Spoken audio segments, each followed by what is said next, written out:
Patawad. Tay ko hindi si Nanay Lupe. Sino nanay ko? Tay, magsalita naman kayo, please. Inamin niyo na rin yung totoo sa akin. Sabihin niyo na lahat. Labas-labasin niyo na. Si Nanay Lupe po ba yung nanay ko o hindi? Anak kita. Anak kita.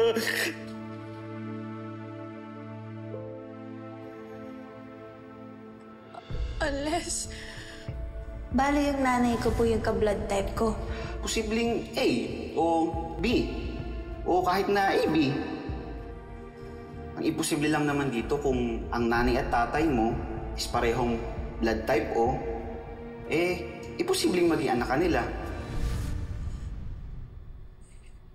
Totoo po, Tay. Anak niyo po ba talaga ako? Inampun niyo lang ako. Anak kita. Pero hindi ako nanggaling sa inyo. Ano ang pagkakaiba nun? Lang sa puso. Sa puso ko, anak kita. Yun, totoo. Tay, hindi ko naman konegasyon yung pagmamahal niyo sa akin. Alam ko. Ramdam na ramdam ko, Tay, na mahal niyo ako. Alam ko yun. Pero gusto kong malaman yung totoo. Sino po mga magulang ko? Saan ako nanggaling? Saan niyo ako nakuha, Tay? Sabihin niyo sa akin yun, please. Tay, sagutin niyo ako, please. Nakuha kita. Sa dati ko pinagtatrabahuan. Sa women's jail? Sa loob ka ng kulungan pinanganak, Princess. Doon ka namin nakuha.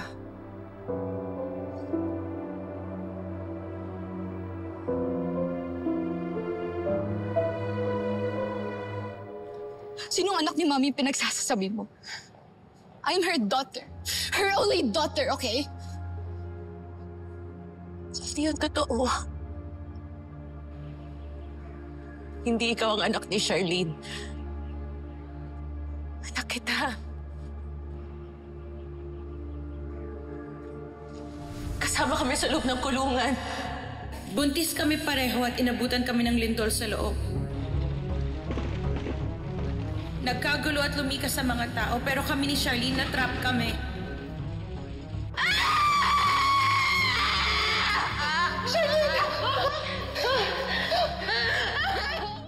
Doon na kami inabutan ng panganganak. Charlene, isa!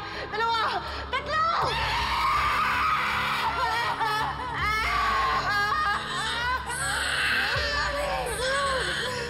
Babae ang anak mo. Regina! Emilia! Humiga ka muna dito. Higa! Hindi ko na kaya. Tulungan kita. Dahan-dahan. Ako ng tatlo. Iyan ka. Kaya mo to. Isa. Dalawa. Tatlo!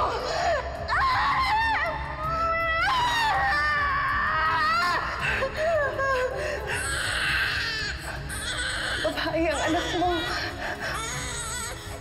Parang kay Charlene.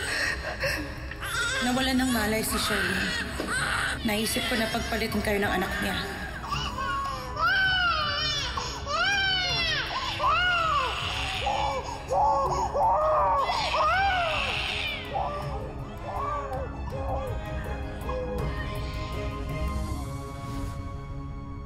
Wow!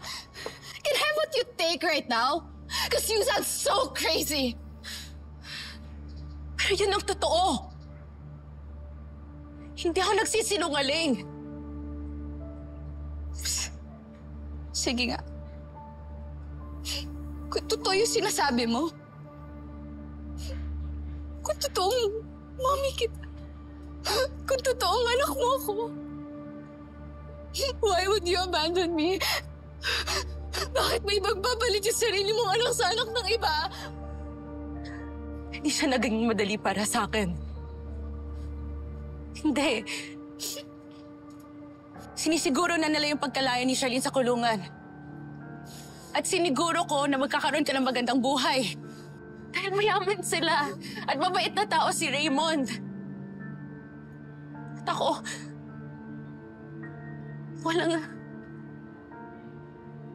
walang linaw ang kaso ko. At ayoko mabulok ka sa loob ng kulungan kasama ko.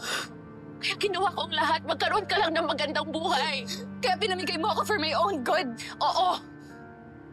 Dahil wala akong kinabukasan at hindi yun ang gusto ko para sa'yo. Basta okay ka.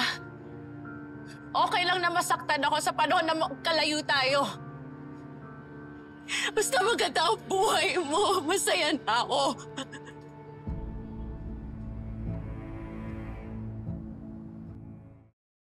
Han, sana maging klaro ang utak ni DB. I hope so too. Nagsisisi ako na sinampal ko siya. Sana hinabaan ko yung pasensya ko. Sana nag-usap kami ng matino.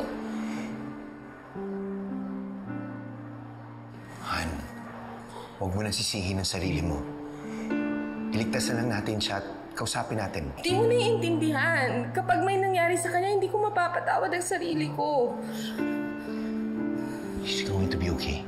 Alright? Yung anak mo, maba ka na dyan.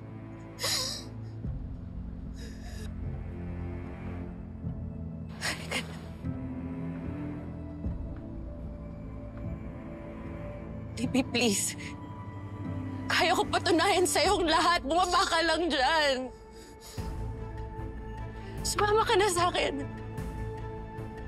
Sige na.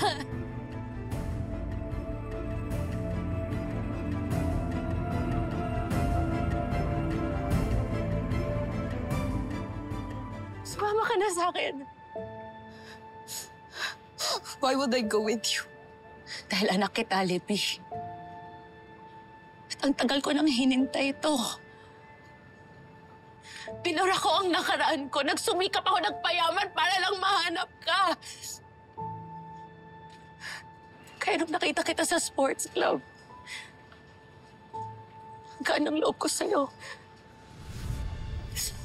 Ang sakit ah. I'm sorry, Iha.